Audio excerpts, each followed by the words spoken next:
तो बच्चों लोग हम लोग बॉन्ड एंगल टॉपिक को कवर कर रहे थे। तो बॉन्ड एंगल का डिपेंडेंस हम आपको बता चुके हैं। बॉन्ड एंगल किसी फैक्टर पर डिपेंड करने वाला है, ठीक है। उसको हम लोग वन बाय वन स्टडी कर रहे थे। तो इसमें लोग क्या क्या कवर कर चुके हैं, तो हाइब्रिडेशन को हम लोग कवर कर चुके हैं। तो हाइब्रिडेशन पे बॉन्ड एंगल से डिपेंड करता है, इसका इम्पैक्ट क्या होगा, इसको हम लोग कवर कर चुके हैं। हाइब्रिडेशन के बाद क्या होता है, तो आपका हाइब्रिडेशन कवर हो चुका है। नेक्स्ट ध्यान देना, आपका लोन पेयर का फैक्टर खत्म हो चुका था।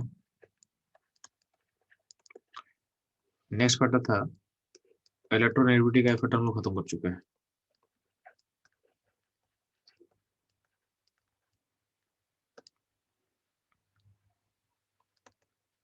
ठीक है। नेक्स्ट दो फैक्टर बचा हुआ है। अगला फैक्टर क्या था, लास्ट में क्या बोलते थे, साइज ऑफ सराउंडिंग एटम का फैक्टर का इम्पैक्ट क्या पड़ेगा।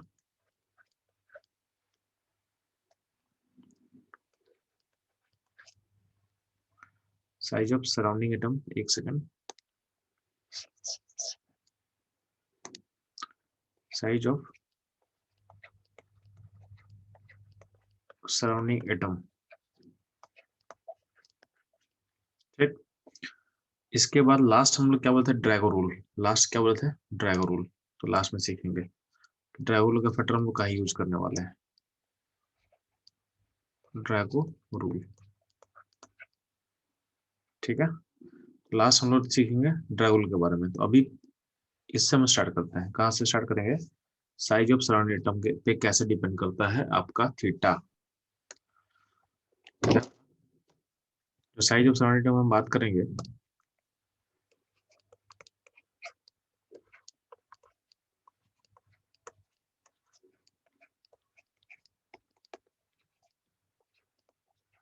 मान लेते हैं, जूम कर रहे हैं ना, मान लेते हैं कि तेरे पास एक ए एलिमेंट है जिसमें दो अलग ग्रुप अटैच है। मान लेते हैं इसमें अटैच है एक है अटैच है एम और एक अटैच है एन है। और ऐसा बोला गया है कि जो साइज ऑफ एन है, साइज ऑफ एन है वो काफी लार्ज है एम के रिस्पेक्ट में। तो हमें जूम क्या कर रहे हैं, तो जो एन का साइज होगा, तो एन का साइज मान लेते हैं कि एम का छोटा साइज है, मान लेते हैं इतना, तो एन का साइज मान लेते हैं इतना बड़ा, मान लेते हैं एन का साइज। तो एन का साइज अगर लार्ज होगा तो एन चाह के ही पास नहीं आ सकता, क्योंकि ये कोलाइड करेगा, साइज कोलाइड करेगा, ठीक है। तो बाय डिफॉल्ट जो एन का क्या होगा, एन का जो एंगल है बड़ा हो जाएगा। मतलब अगर मान लेते हैं कि अगर कुछ और फैक्टर भी हम चेंज करें, तो जो एन का बॉन्ड है, एन जो बॉन्ड है तो पास नहीं आ सकता है। क्यों नहीं आ सकता है, क्योंकि एन का साइज ही काफी लार्ज है, तो ये आपस में टकराना स्टार्ट कर जाएगा। तो इससे तो ये पास तो आ नहीं सकता ना, इससे और क्लोज तो आ नहीं सकता है, क्योंकि यहाँ पे एटम क्या टच करना स्टार्ट कर देगा। तो जितना साइज बड़ा होगा उतना ही क्या होगा, थीटा भी क्या होगा, इनलार्ज होगा। तो थीटा जो होता है प्रोपोर्शन टू होता है साइज ऑफ सराउंडिंग एटम, ठीक है। अब इस पे कुछ इंपॉर्टेंट क्वेश्चन कवर कर लेते हैं हम लोग। तो एग्जाम्पल देख,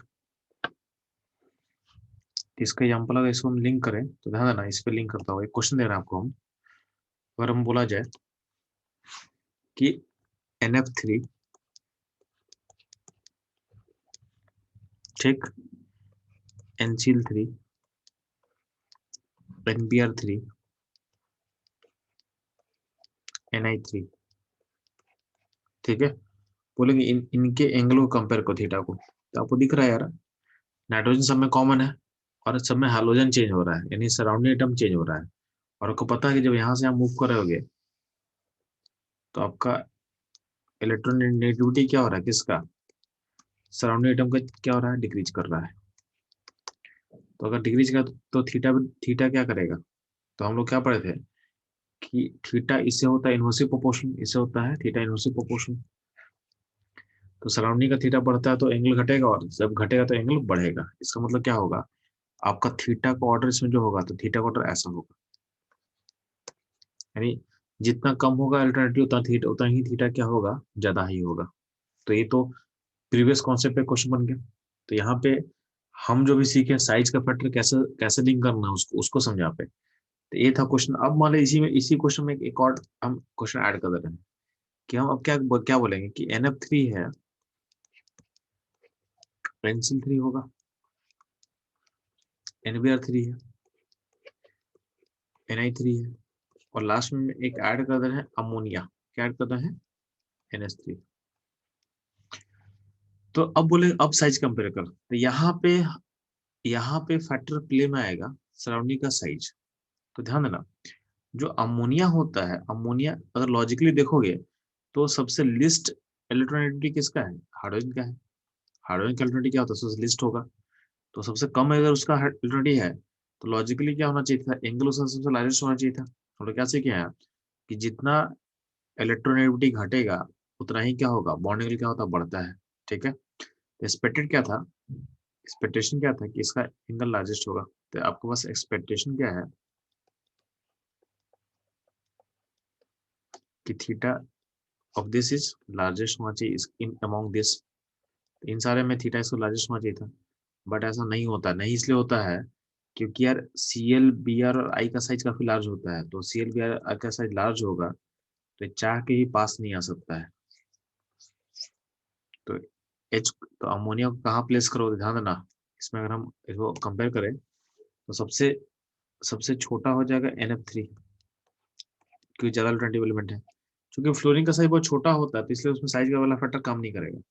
फिर उसके बाद हो जाएगा अमोनिया, यानी NF3 से आगे हो जाएगा अमोनिया, और फिर हो जाएगा NCl3, फिर NBr3, और फिर लास्ट होगा NI3। यानी हम जो कॉन्सेप्ट पढ़े हैं वो यूज कहाँ हो रहा था? यूज हो रहा है अमोनिया में, कि अमोनिया का वैल्यू आगे होना चाहिए था, बट ये NCl3 से पीछे इसलिए है। तो ये हम जो अभी कॉन्सेप्ट पढ़े हैं उसको बस अप्लाई इधर करना, इनमें अप्लाई करना इसमें। यानी NH3 का वैल्यू NCl3, NBr3, NI3 से आगे होना चाहिए था, बट पीछे इसलिए है क्योंकि Cl, Br और I का साइज काफी लार्ज है, उसका बॉन्ड एंगल छोटा नहीं हो पाएगा। जैसे अमोनिया को 107 डिग्री है तो 107 तक नहीं आ पाएगा। अमोनिया का कितना होता है? 107, तो उससे नीचे तो नहीं आ पाएगा। ठीक है। तो ये अभी का जो फैक्टर था उसका यूज हो रहा है। ठीक। सिमिलर बात करते हैं, अगर आपका ऑक्सीजन फैमिली का, तो उसमें कौन कौन सा होता है जी? तो उसमें ध्यान दें, जैसे मान लेते हैं कि OF2 है। क्या होता है? OF2, OCl2, OBr2, NOI2। तो इसमें तो कोई दिक्कत नहीं है ना, क्योंकि आपका सराउंडिंग टर्म अल्टरनेटिव घट रहा है तो थीटा बढ़ेगा, तो थीटा बढ़ेगा। बट इसमें अगर वाटर डाल दें, वाटर, तो वाटर का में क्या होता है? एच का इलेक्ट्रॉनिक सबसे छोटा है, तो वाटर का एंगल सबसे लार्जेस्ट होना चाहिए था, बट ऐसा नहीं होता है। तो वाटर को कहाँ प्लेस करोगे? तो वाटर को प्लेस करोगे यहाँ पे। यानी इसका आंसर क्या हो जाएगा कि OF2 के बाद वाटर आ जाएगा। यानी वाटर सबसे आगे होना चाहिए था, बट वाटर यहाँ पे इसलिए है क्योंकि जो OCl2 है, वाटर का एंगल कितना होता है जी? 104.5 डिग्री होता है। जो OCl2 है, OBr2 है, इनका साइज काफी लार्ज होता है, इसलिए इसका जो वैल्यू होगा वो वाटर से ज्यादा होगा, वाटर से ज्यादा होगा। तो ये जो फैक्टर हम साइज का बात कर रहे हैं सराउंडिंग टर्म का, वो फैक्टर यहाँ पे यूज करो। बाकी अगर वाटर को हटा के तुम सोचेगा तो बाकी तो अपना कौन सा रूल को ओबे कर रहे हैं लोग। तो बाकी अगर वाटर को छोड़ के कंपेयर करते हैं तो इलेक्ट्रोनेगेटिविटी का जो ऑर्डर है उसके अकॉर्डिंग चल जाएगा। यानी on the basis of electronegativity इसको बाकी सॉल्व कर सकते हो। वाटर आएगा तब आप साइज वाला फैक्टर को सोच सकते हो। ठीक, ये ध्यान देना ये आपको ध्यान देना है। ठीक है। सिमिलरली ध्यान दोगे, एक और फैक्टर आपको बता रहे हैं हम, अगर आपको करना हो तो इसको आप याद भी कर लेना। जैसे क्वेश्चन आता है वाटर, मिथानॉल, और एक होता है ईथर। बोलेगा इनका एंगल को कंपेयर करो। तो ध्यान देना, सारे केस में लोन पर दो ही है, सारे केस में हाइब्रिडेशन क्या है? सबका sp3 है। वो का हाइब्रिडेशन sp3 सारे में। लेकिन ध्यान देना, जैसे जैसे हम मिथेनॉल में गए तो यहाँ पे कहने की कार्बन ऐड हो रहा है, एन मिथेल, आपके O के पास एक मिथाइल ग्रुप ऐड हो रहा है। तो क्या हो, और इसमें ईथर में क्या है? दो मिथाइल ग्रुप ऐड किए।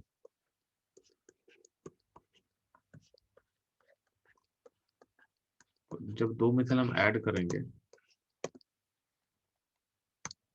ठीक है, तो साइज काफी लार्ज होता है। तो ऐसा देखा गया है। आप लोग तो पता है वाटर का एंगल कितना याद किया हम लोग यार, तो वाटर का एंगल आप लोग याद किए होंगे 104 डिग्री, 104.5 डिग्री। मिथानॉल का जो एंगल होता है ना, ये मिथानॉल में जो एंगल होता है उसको वैल्यू को याद रखना, इसका वैल्यू होता है 108 डिग्री। तो वाटर से एंगल बढ़ इसलिए रहा है क्योंकि मिथाइल ग्रुप जो आप ऐड किए हो उसका साइज लार्ज होता है, तो रिपेल करके क्या होगा, बढ़ेगा, तो इसका वैल्यू होता है 108.9 डिग्री होता है। ठीक। और जो आपका डाइमिथाइल ईथर जो है, ये जो ईथर है उसका बॉन्ड एंगल आप देखोगे, इसमें 2 मिथाइल ग्रुप एडेड है, इसका जो बॉन्ड एंगल होता है वो होता है 111.7 डिग्री होता है। ठीक है, क्यों? क्योंकि 2 मिथाइल का जो साइज है काफी लार्ज है, तो रिपेल करके अपने साइज को इंक्रीज करेगा, यानी 190 डिग्री से आगे निकल जाता है, 190 से भी आगे निकल जाता है इसका। तो ये आपको वैल्यूज को याद रखना है, इंपॉर्टेंट वैल्यूज है, इसको आपको याद रखना है। ठीक है, तो कहीं ना कहीं जो साइज का इम्पैक्ट है वो आपको समझ में आ चुका है, वो आपको समझ में आ चुका है। ठीक। तो लास्ट में हम लोग सीखने वाले हैं, लास्ट जो फैक्टर है ड्रैगो रूल। ड्रैगो रूल आपका यार बहुत बियॉन्ड का चीज है, मतलब वो आपके नीट में ऐसा ऐसा क्वेश्चन ड्रैगो रूल पे बेस्ड नहीं आया है। हाँ, जे में भी क्वेश्चन आ चुका है ड्रैगो रूल पे बेस्ड।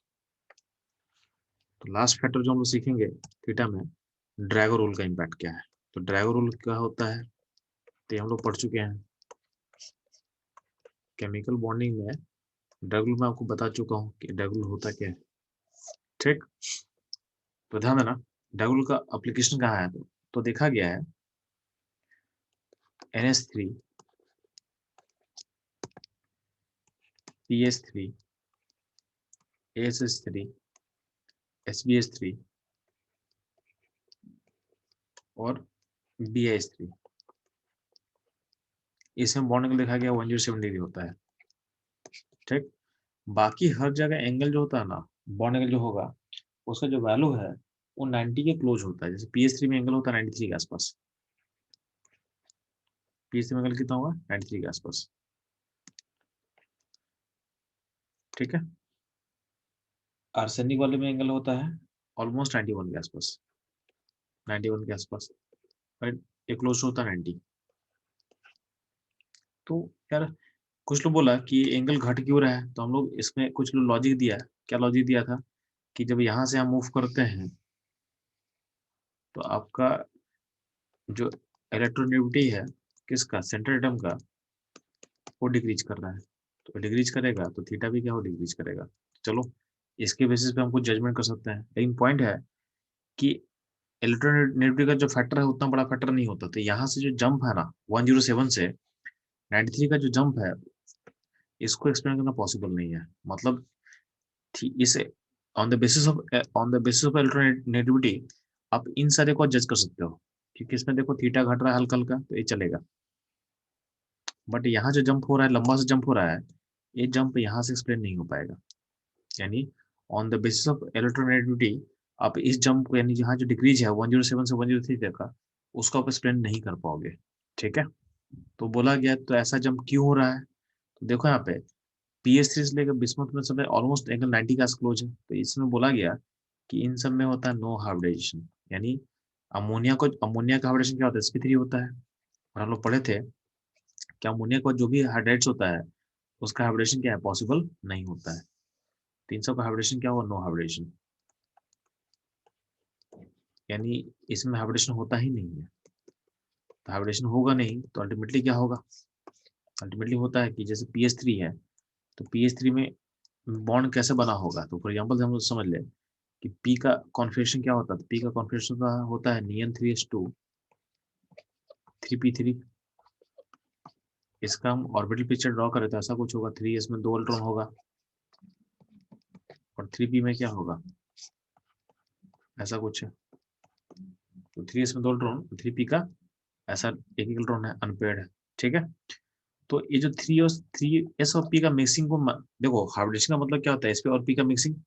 तो चूंकि PH3 में एंगल 90 के आसपास है, तो ऐसा बोला गया कि इसमें s और p मिक्स नहीं होगा। तो फॉस्फोरस का जो ऑर्बिटल्स है, तो p का जो ऑर्बिटल है, 3 ऑर्बिटल होगा p का, px, py एंड pz। तो बोला गया कि ये जो ऑर्बिटल है उसमें 3 अनपेल्ड इलेक्ट्रॉन होगा।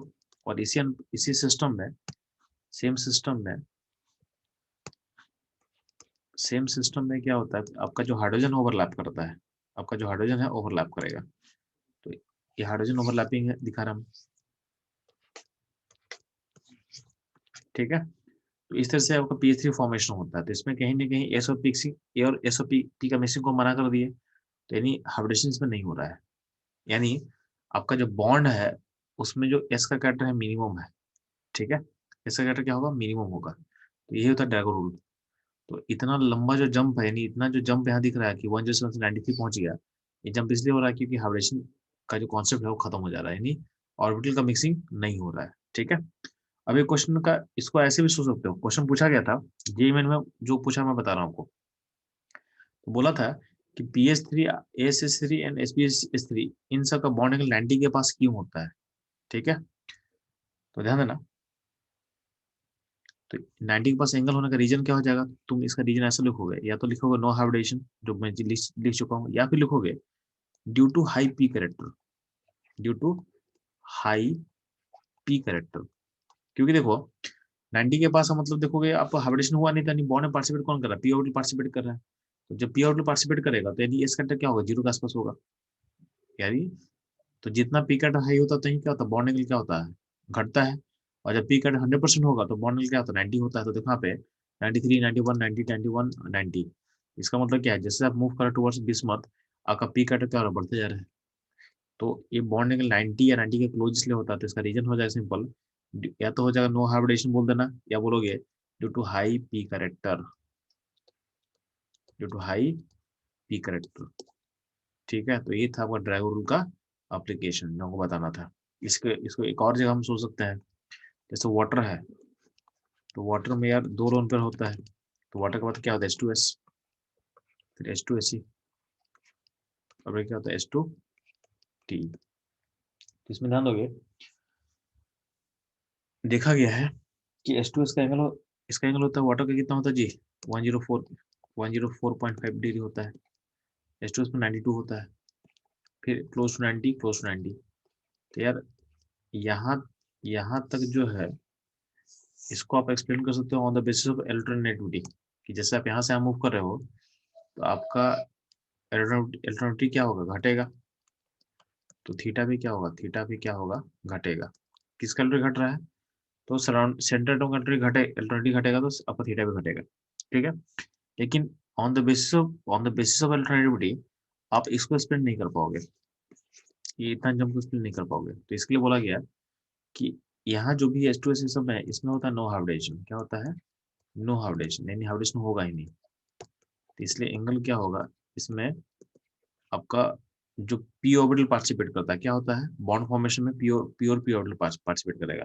तो इनका क्लोज टू 90 एंगल का रीजन फिर क्या दोगे, due to high p character, due to high p character, due to high p character, ये इसका रीजन दे देना आपको, ठीक है। तो ये रहेगा आपका ऑल अबाउट थीटा, यानी बॉन्ड एंगल का सारा कॉन्सेप्ट हम लोग क्लास में आज कवर कर दिए, ठीक है। अब ध्यान देना, इसमें एक लास्ट ऑर्डर हम सेट कर लेते हैं। अगर आपसे पूछा जाए कि ammonia PH3, arsenic H3, SbH3, BiH3, ठीक है। उसके अलावा क्या करना है आपको, उसके अलावा देखोगे, ठीक है। तो बाकी अच्छा इसको छोड़ दो, ये छोड़ दो, इतना काफी है, ठीक है। तो यहाँ तक हम लोग क्या करें, तो ये बॉन्ड एंगल का सारा कॉन्सेप्ट हम लोग कवर कर लिए हैं। तो अब सारे एंगल पे आप कंफर्टेबल हो गए, तो हम जो क्वेश्चन सॉल्व करेंगे तो आपको समझ में आ जाएगा चीज, ठीक है।